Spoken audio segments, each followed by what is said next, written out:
दोस्तों नमस्ते। आज का जो वीडियो है वो इन जो छोटे छोटे टॉपिक्स हैं और जो एनसीईआरटी का बहुत अच्छे टॉपिक्स हैं ये साइकोलॉजी में, उन्हीं टॉपिक चर्चा कर रहे हैं। और इसी टॉपिक में आज हम पढ़ रहे हैं अभिवर्ती या मनोवर्ती, जिसको अपन इंग्लिश में बोलते हैं एटीट्यूड। और ये शब्द हमारे जहन में बहुत बार आता है कि सर एटीट्यूड क्या है, दृष्टिकोण क्या है। मतलब एटीट्यूड और एप्टीट्यूड। एप्टीट्यूड का मतलब तो होता है कि आपकी योग्यता क्या है, दक्षता क्या है, कुशलता क्या है। लेकिन ये जो शब्द है एटीट्यूड, ये जिंदगी का सबसे बड़ा पावरफुल शब्द है दोस्तों। कहते हैं कि सक्सेस में 80% योगदान, 80% योगदान इस शब्द का रहता है। 80% ये आपका बहुत गजब का है, बहुत सकारात्मक है, तो जिंदगी में बड़ी से बड़ी एग्जाम को क्रैक कर सकते हैं। और यदि ये आपका नेगेटिव है तो आप हर एग्जाम में असफल हो जाएंगे। तो अभिवर्ती मनोवर्ती एटीट्यूड का मतलब क्या होता है? मतलब होता है एक नजरिया। 2012 आर्ट में प्रश्न पूछा गया, किसी व्यक्ति या वस्तु के प्रति पसंद या नापसंद को व्यक्त करने वाला दृष्टिकोण नजरिया क्या कहलाता है? तो उत्तर क्या होगा? अभिवर्ती। मतलब आपको एक सामान्य रूप से समझना है, किसी व्यक्ति या इस वस्तु के प्रति एक सामान्य जो नजरिया होता है, हमारा दृष्टिकोण जो होता है, वो क्या कहलाता है? एटीट्यूड कहलाता है। अब समझिए इसको, ये जो एटीट्यूड शब्द है वो अंग्रेजी के एबटस से मिलकर बना है। किससे मिलके बना है? एबटस। और ये जो एबटस शब्द है लैटिन भाषा का, इसका मतलब होता है सुविधा, या इसको योग्यता भी बोलते हैं। अब वैसे तो योग्यता अभियोग्यता शब्द से मिला हुआ है, लेकिन यहाँ एटीट्यूड शब्द की जो उत्पत्ति हुई है वो किससे हुई है? एबटस से हुई है, ABTUS। और इसका मतलब क्या होता है? सुविधा या योग्यता। तो सामान्य अर्थ समझ में आ गया। जिंदगी में किसी व्यक्ति या वस्तु के प्रति पसंद या नापसंद के दृष्टिकोण को व्यक्त करने का जो नजरिया है वो क्या होता है? अभिवर्ती। जिंदगी में यदि ये पावरफुल है तो मैंने कहा कि जिंदगी में कुछ भी कर सकते हैं। ग्वालियर की एक बच्ची, आपने इंटरव्यू पढ़ा हो, मीना अग्रवाल, 2.5 फुट की लड़की, वो कहती है कि जब मैं चलती थी तो लोग मेरे पे हंसते थे, लोग मेरा मजाक उड़ाते थे, लेकिन मैंने कभी भी इस चीज़ को हल्के में नहीं लिया कि मेरी हाइट कम है। उन लोगों को लगती थी, लेकिन मुझे कभी भी एहसास नहीं हुआ कि मेरी हाइट कम है। क्योंकि ज़िंदगी के प्रति जब आप अपने प्रति सकारात्मक होते हैं तो दुनिया क्या सोचती है उससे कोई फर्क नहीं पड़ता। वो लड़की 12 से 20 साल तक बेड पर रही, लेकिन उस लड़की ने बेड पर रहते हुए, उसके इतने ऑपरेशन हुए, इतनी बीमार रही, उसके बावजूद उसने अपनी प्रिपरेशन आईएएस की इतनी गजब की कि वो आईएएस को बहुत अच्छी रैंक से उसने आईएएस को क्लियर किया। कहने का मतलब है, आपकी हाइट, आप में कमियां, ये आपके एटीट्यूड को नहीं बदल सकती। यदि आप बहुत मजबूत हैं, बहुत सकारात्मक हैं, और यदि आप में सब कुछ है लेकिन ये आपका नेगेटिव है, तो जिंदगी में कोई ऐसी ताकत नहीं है जो आपको आगे बढ़ा सकती है। तो सामान्य अर्थ क्या हो गया? किसी व्यक्ति वस्तु के प्रति नजरिया जो आपका है, वो नजरिया या दृष्टिकोण जो कहलाएगा, उसको अपन क्या बोलते हैं? एटीट्यूड बोलते हैं। क्या बोलते हैं? एटीट्यूड। तो दृष्टिकोण क्या है, नजरिया क्या है, ये सब क्या कहलाता है? एटीट्यूड। अब हम बात करेंगे कुछ डेफिनेशन की। देखिए, परिभाषाओं में ज़्यादा परिभाषाओं के प्रश्न नहीं आते हैं। मैंने कहा कि स्पेशली आपको अर्थ याद रखना है। किसी व्यक्ति या वस्तु के प्रति नजरिया, दृष्टिकोण क्या कहलाता है? अभिवर्ती कहलाता है। यहाँ एक परिभाषा आती है थ्रस्टन। ये परिभाषा थोड़ी सी आप देख के जाइएगा, थ्रस्टन ने क्या कहा है। थ्रस्टन ये कहता है कि जो मनोवैज्ञानिक पदार्थ होते हैं उनमें जो सकारात्मक और नकारात्मक पदार्थों की मात्रा है उसको क्या कहा है इन्होंने? अभिवर्ती कहा है। तो आप इसको हल्का सा देख लेना। कुछ मनोवैज्ञानिक पदार्थों से संबंधित, कुछ मनोवैज्ञानिक पदार्थों से संबंधित सकारात्मक या नकारात्मक प्रभाव, सकारात्मक या नकारात्मक प्रभाव की जो मात्रा है वो क्या कहलाती है? अभिवर्ती कहलाती है। किसने कहा? थ्रस्टन। और एक परिभाषा वो देखना फ्रीमैन के अनुसार। फ्रीमैन कहते हैं कि अभिवर्ती क्या होती है? किसी व्यक्ति या वस्तु के प्रति, किसी व्यक्ति या वस्तु के प्रति स्वाभाविक तत्परता। कौन सी तत्परता? स्वाभाविक तत्परता जो होती है उसको इसने क्या नाम दिया है? अभिवर्ती दी है। तो दो परिभाषा मैंने लिखाई है। थ्रस्टन कुछ मनोवैज्ञानिक पदार्थों से संबंधित सकारात्मक या नकारात्मक प्रभावों की मात्रा, और फ्रीमैन व्यक्ति या वस्तु के प्रति स्वाभाविक तत्परता क्या कहलाती है? अभिवर्ती। तो दो डेफिनेशन आप देख लीजिएगा, इतनी महत्वपूर्ण नहीं है परिभाषाएं। अब मूल रूप से अपन बात कर रहे हैं एटीट्यूड का। मैंने अर्थ जैसा आपको बता दिया है कि एबटस से मिलकर बना है, नजरिया व्यक्ति या वस्तु के प्रति। अभिवर्ती कितने प्रकार की होती है? अभिवर्ती मुख्य रूप से 2 प्रकार की होती है। मुख्य रूप से कितने प्रकार की होती है? 2 प्रकार की। एक है सकारात्मक अभिवर्ती और एक होती है नकारात्मक अभिवर्ती। सकारात्मक और नकारात्मक का मतलब समझिएगा। लाइफ में सबसे मुख्य रूप से अभिव्यक्ति के प्रकार पूछता आपको दो बताने हैं, बाकी इसका तीसरा प्रकार शून्य अभिव्यक्ति भी होती है, लेकिन मुख्य रूप से दो प्रकार। सकारात्मक का मतलब क्या है? सकारात्मक का मतलब है किसी पे आपको विश्वास है, मतलब अपने ऊपर भी विश्वास है और दूसरों पे भी विश्वास है कि मैं एग्जाम क्रैक कर सकता हूं, ये पॉजिटिव एटीट्यूड है। ठीक है, मुझे मेरी योग्यताओं पे विश्वास है, मुझे मेरी क्षमताओं पे विश्वास है, मुझे दूसरों पे विश्वास है। आप में हर समय प्रेम का भाव रहता है, आप हर समय खुश रहते हैं, आनंदमय स्थिति में रहते हैं, कोई टेंशन नहीं है। कितनी बड़ी बीमारी आ जाए आप ये रहेंगे यार सब कुछ सही हो जाएगा, कोरोना दूर हो जाएगा, हम जीत जाएंगे। हर समय केवल यही विचार रखना कि मैं हारने वाला नहीं हूं, हर समय। यानी पॉजिटिविटी इतनी भरी होती है इन लोगों में, विश्वास होता है, प्रेम होता है, इनको कर्तव्य और उत्तरदायित्व है दोनों का इनको ज्ञान होता है कि मेरे कर्तव्य क्या हैं और मेरे उत्तरदायित्व क्या हैं, इन दोनों का उनको ज्ञान होगा। ये जब असफल होते हैं तो असफलता के कारणों को खोज करने की कोशिश करेंगे, उसके लिए जिम्मेदार कौन है उसको ढूंढने की कोशिश करेंगे और उन कारणों को ढूंढ के हमेशा आगे बढ़ने की ललक रहते हैं। निरंतरता रहती है इनमें, हमेशा निरंतरता में विश्वास रखते हैं।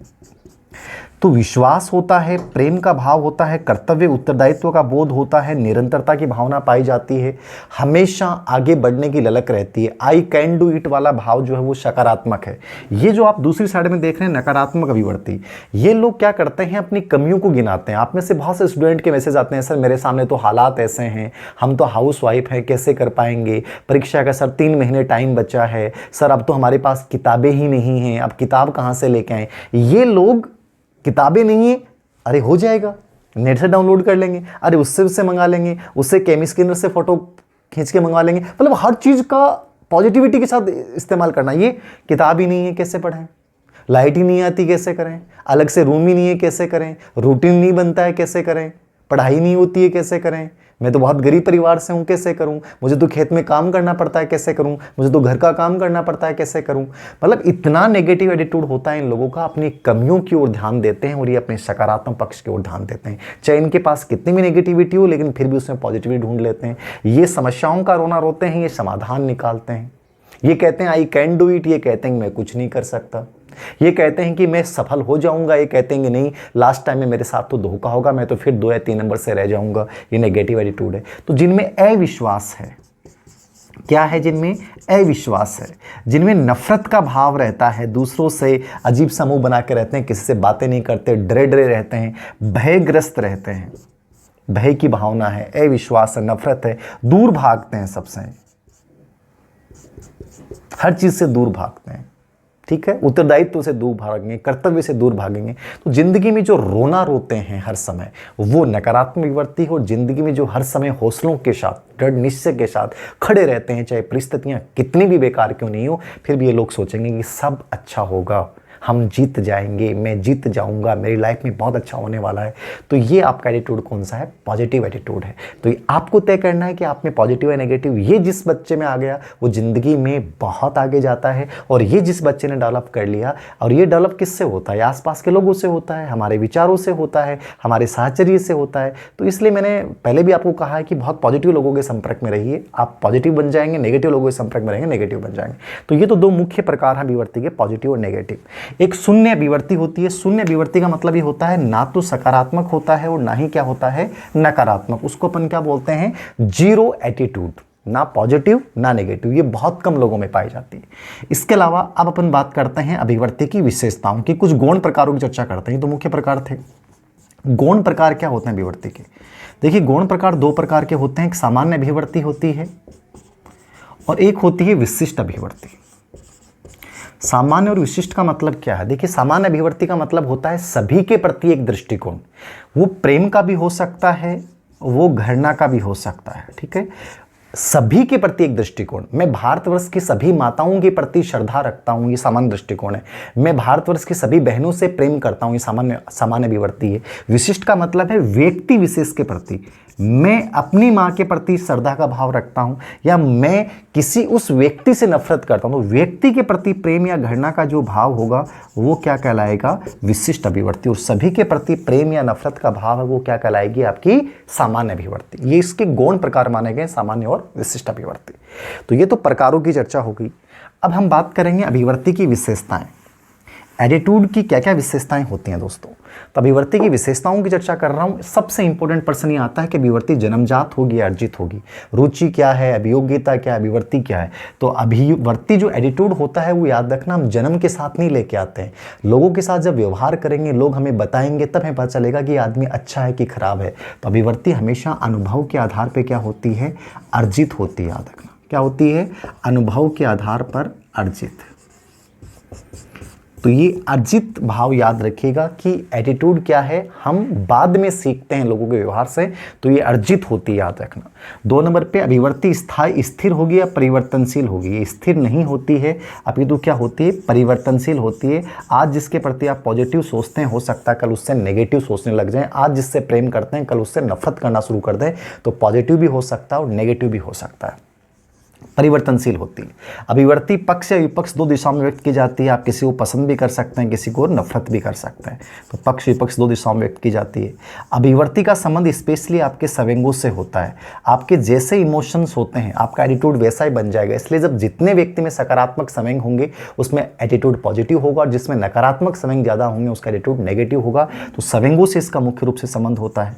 अभिवर्ती जो होती है उसके 3 घटक होते हैं, जिसको बोला गया है एबीसी घटक। ये इंपॉर्टेंट है, याद रखिएगा, कई बार एग्जाम में आया है। अभिवर्ती के 3 घटक कौन से हैं, एबीसी 3 घटक कौन से होते हैं।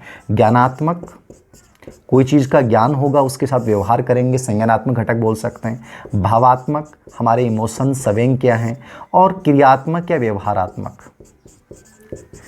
ठीक है,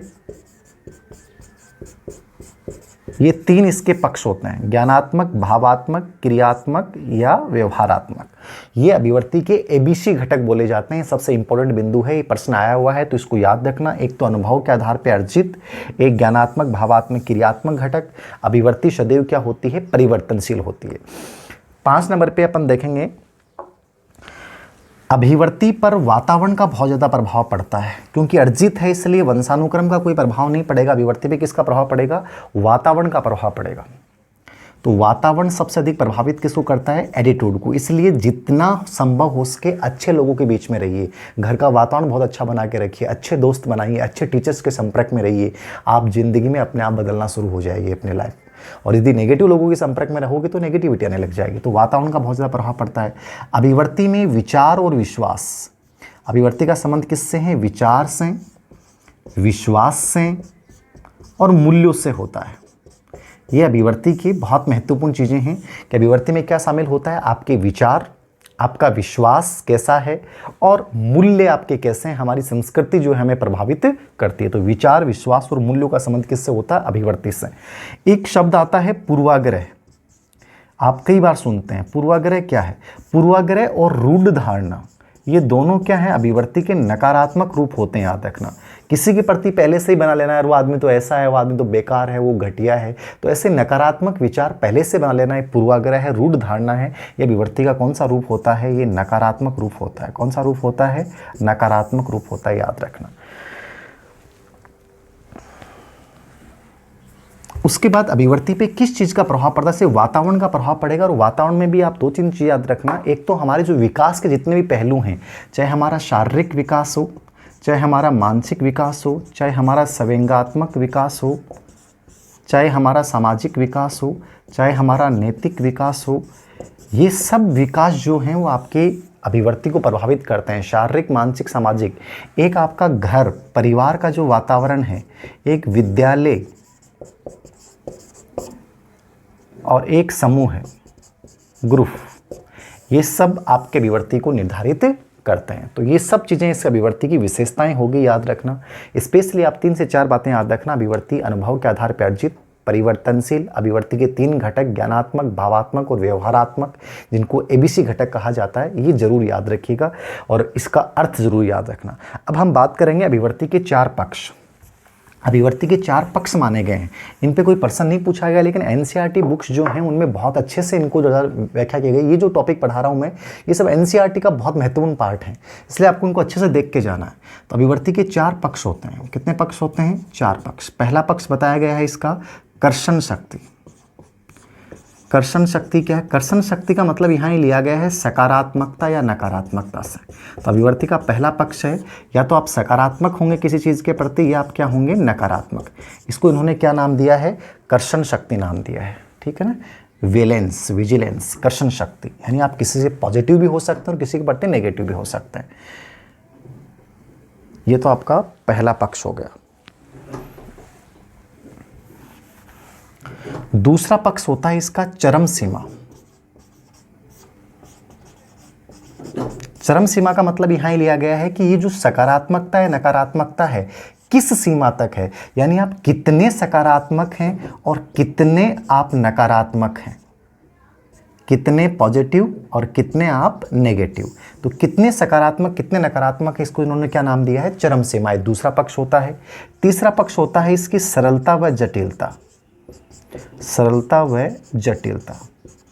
सरलता व जटिलता का मतलब ये लिया गया है कि जो अभिवर्ती तंत्र होता है उसमें जितनी कम अभिवर्ती, मतलब अभिवर्ती तंत्र में एक अभिवर्ती में बहुत सारी अभिवर्तियां शामिल होती हैं, तो जितनी कम अभिवर्तियां उसमें शामिल हैं तो वो सरल है, और जितनी ज़्यादा अभिवर्तियां एक अभिवर्ती तंत्र में ज़्यादा हैं तो वो जटिल हो जाएगी। तो सरलता यानी कम अभिवर्ती वाला, जटिलता मतलब ज़्यादा अभिवर्ती वाला। और चौथा तत्व पक्ष माना गया है केंद्रीयता।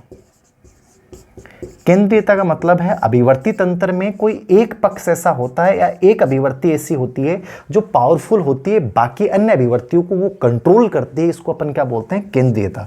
तो इतना महत्वपूर्ण पक्ष नहीं है, फिर भी आप देख के जाना। अभिवर्ती के 4 पक्ष हैं। कर्षण शक्ति यानी कितने सकारात्मक, कितने मतलब आप में पॉजिटिविटी है कि नेगेटिविटी है। चरम सीमा मतलब कितनी पॉजिटिविटी है, कितनी नेगेटिविटी है। एक अभिवर्ती में कितनी सारी अभिवर्तियां हैं, कम है तो सरल है, ज़्यादा जटिल है। और केंद्रीयता मतलब एक अभिवर्ती तंत्र में कौन सी सबसे पावरफुल है, आपको याद रखना है। ये अभिवर्ती के 4 पक्ष हो गए।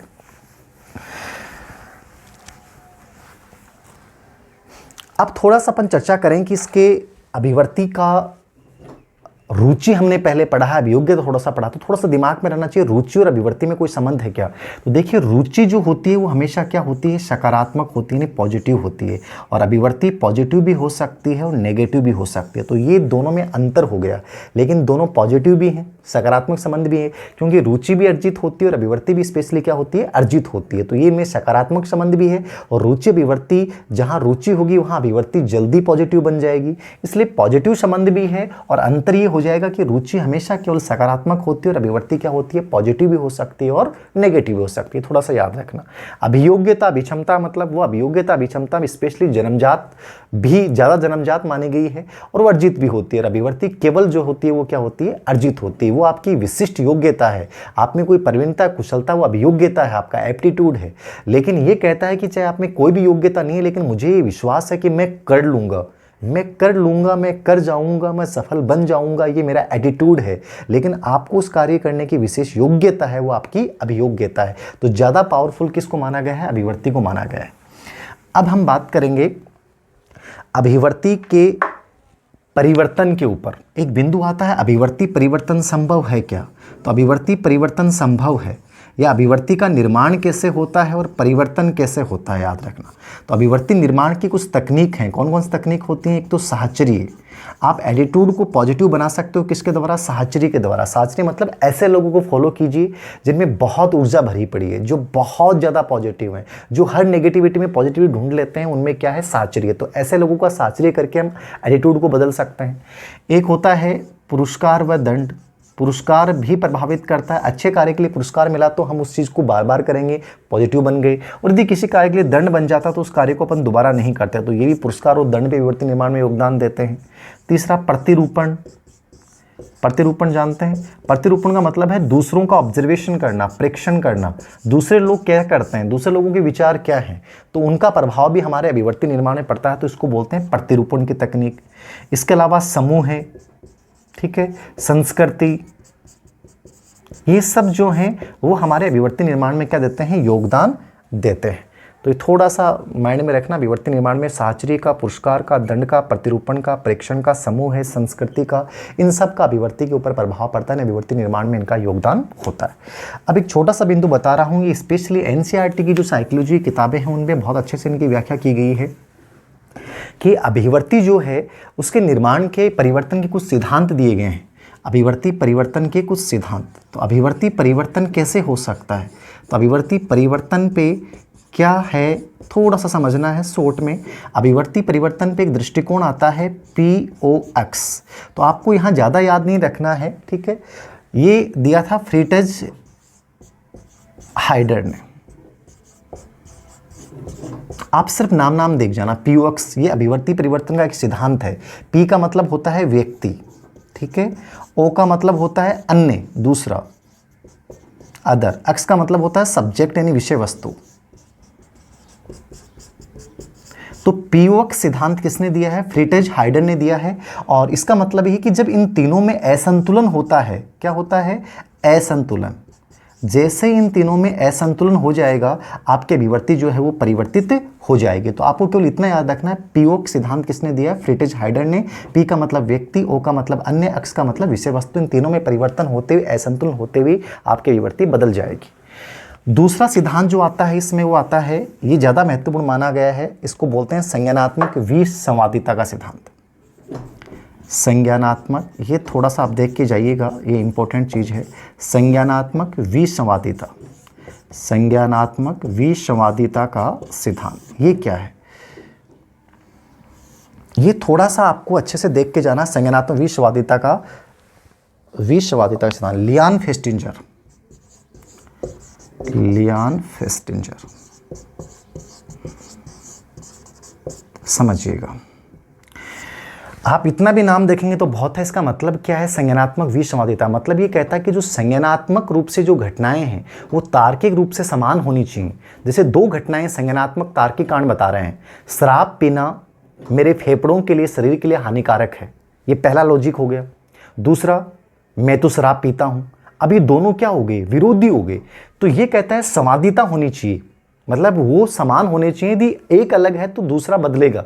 अब मुझे पता है कि यार शराब तो मेरे फेफड़ों को नुकसान पहुंचा रही है, लेकिन शराब तो मैं पीता हूं, तो मैं शराब को पीना छोड़ दूंगा। ये मैंने क्या कर दिया, संवादिता स्थापित कर दी। इसको संज्ञानात्मक विसंवादिता सिद्धांत बोला गया है। लियान फेस्टिंजर ने सिद्धांत दिया है। यह अभिवर्ती परिवर्तन का सिद्धांत है, यानी इसमें दो जब संज्ञानात्मक तार्किक कांड समान नहीं होते हैं तो दूसरा तार्किक कांड पहले वाले में बदल जाता है। इसको संज्ञानात्मक विसंवादिता का सिद्धांत लियान फेस्टिंजर ने दिया है। ये थोड़ा सा आप याद रखिएगा। और एक भारतीय व्यक्ति उन्होंने जिन्होंने दिया है द्वितीय संपर्त्य, द्वितीय संपर्त्य सिद्धांत, ये मोहसिन, ये भारतीय व्यक्ति हैं मोहसिन। इन्होंने कहा कि अभिवर्ती का परिवर्तन दो लेवल पे होता है, एक लक्ष्य के लेवल पे और एक होता है स्रोत, ठीक है। लक्ष्य मतलब जिसमें परिवर्तन करना है और स्रोत जिसकी सहायता से करना है। तो ये द्वितीय संपर्त्य अभिवर्ती परिवर्तन का सिद्धांत किसने दिया है, मोहसिन ने दिया है। संज्ञानात्मक विसंवादिता किसने दिया है, लियान फेस्टिंजर ने। केवल नाम देख लेना, ज़्यादा इतना डीपली अभी तक कोई प्रश्न यहाँ से नहीं पूछे गए हैं, फिर भी आपको हल्का सा देखना है। अब मैं आपको लेके चल रहा हूँ इस टॉपिक के अंतिम पार्ट की ओर। अभिवर्ती का मापन अपन कैसे करेंगे। तो सेकंड ग्रेड का यदि आप एग्जाम दे रहे हैं तो सेकंड ग्रेड के एग्जाम में अभी तक यहाँ से 2 प्रश्न पूछे गए हैं, तो इसलिए इंपॉर्टेंट है। सीटेट में यहाँ से 3 प्रश्न पूछे गए हैं, तो देख के जाना। अभिवर्ती मापन, तो अभिवर्ती मापन पे बहुत सारे टेस्ट बने हैं, मैं सभी टेस्ट लिखा रहा हूँ आपको, इनके नाम देख जाना आप। डिटेल में नहीं समझा रहा हूँ क्योंकि बहुत टाइम लग जाता है इनको समझाने में और इनमें समझना भी ज़्यादा कुछ नहीं है। केवल आपको, यदि आप MA लेवल साइकोलॉजी के स्टूडेंट होते तो इन पर ज़्यादा चर्चाएं करते हैं अपन, लेकिन यहाँ आपको केवल कंपटीशन के अकॉर्डिंग केवल ये देखना है कि कौन सा टेस्ट है और इसका संबंध किससे है। तो अभिवर्ती मापन पे सबसे पहले जिसने कार्य किया था वो किया था थ्रस्टन ने। किसने किया था, थ्रस्टन ने। इन्होंने अभिवर्ती मापन का पहला टेस्ट बनाया था 1927 में, जिसका नाम था युग्म तुलनात्मक परीक्षण। कौन सा परीक्षण, युग्म तुलनात्मक परीक्षण। तो आप ये याद रखिएगा कि युग्म तुलनात्मक जो परीक्षण है वो किसने बनाया, थ्रस्टन ने। ये पहले व्यक्ति हैं, कब बनाया, 1927 में। तो ये तो इंपॉर्टेंट टेस्ट है। दूसरा टेस्ट है थ्रस्टन व चेव, इन्होंने दूसरा टेस्ट बनाया था 1929 में, ठीक है। टेस्ट का नाम था समदृष्टि अंतर परीक्षण। कौन सा परीक्षण, समदृष्टि अंतर परीक्षण, थ्रस्टन व चेव 1929। तीसरा टेस्ट है लिकट, ये आ चुका है सेकंड ग्रेड में, तो याद रखना लिकट ने 1932 में बनाया था। टेस्ट का नाम था योग निर्धारण परीक्षण, योग निर्धारण परीक्षण। इन सभी के आगे परीक्षण लगा लीजिएगा। ये टेस्ट इंपॉर्टेंट है, एग्जाम में आ चुका है। पहला थ्रस्टन 1927, थ्रस्टन व चेव 1929, लिकट 1932, योग निर्धारण विधि, इनके बारे में चर्चाएं मैं नहीं कर रहा यहाँ पे। चौथा सफ़ीर, इन्होंने 1937 में बनाया था।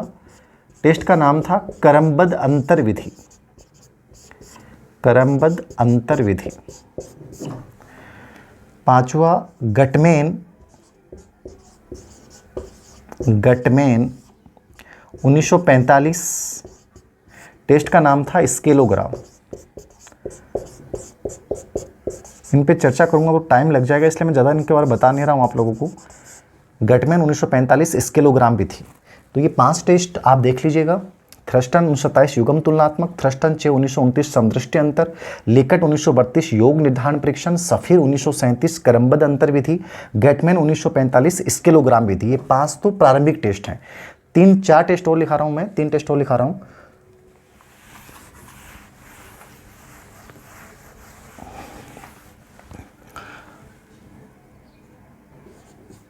एडवर्ड व किलपैट्रिक, एडवर्ड व नाम देख लेना, बस ज़्यादा दिमाग पे जोर नहीं डालना है, बड़े इजी वे में देख लेना। एडवर्ड व किलपैट्रिक 1948, टेस्ट का नाम था भेदबोधक परीक्षण। कौन सा परीक्षण? भेदबोधक परीक्षण, एडवर्ड व किलपैट्रिक। 7वां है ऑसगुड, ये आ चुका है, देख लेना सेकंड ग्रेड में। सेमेंटिक डिफरेंशियल विधि, सेमेंटिक डिफरेंशियल,